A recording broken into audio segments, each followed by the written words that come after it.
दिन अगाडि मैले एउटा भिडियो देखेको थिएँ। त्यसमा चाहिँ एकजनाले भन्नुभएको थियो कि खाना पकाएर घरको काम गरेर उहाँको दिन एकदमै अनप्रोडक्टिभ भयो अरे कि। अनि ला मेरो त सधैँभरि यस्तै हुन्छ भन्ने जस्तो भयो कि।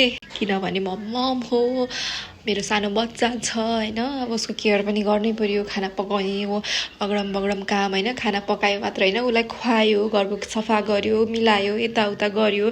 किनभने मैले मेड अफोर्ड गर्न सकेको छुइनँ। अनि म खासमा नपढेको मान्छे नि होइन, म एकदम हाइली एजुकेटेड मान्छे हो। तर के गर्नु, परिस्थिति नै यस्तो परेको छ। मैले आफ्नो बच्चालाई पनि छोड्न सकेको छुइनँ, घरको काम पनि छोड्न सकेको छुइनँ। अनि दिनभरि यसरी नै बित्छ मेरो चाहिँ होइन। बिहान उठ्यो, यताउता गर्यो, अनि खानासाना बनायो। एकदमै मायाले पकाउँछु क्या मैले चाहिँ। फेरि धेरैजनाले पनि त्यसरी नै पकाउनुहुन्छ होला होइन। अनि सिजनमा तरकारी पकाएको, दाल भात साग होइन, यस्तै यस्तै गरी बितिरहेको छ।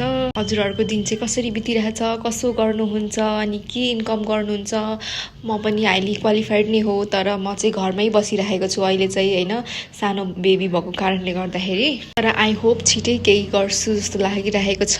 हजुरहरू पनि आफ्नो लागि चाहिँ केही गर्नु होला है। अब तर के गर्नु, घरको कामलाई पनि त देखेर पनि नदेखी गर्न सकिँदैन। अब अरूले गरेको पनि चित्त बुझाइँदैन, के गर्नु, यस्तै बितिरहेको छ।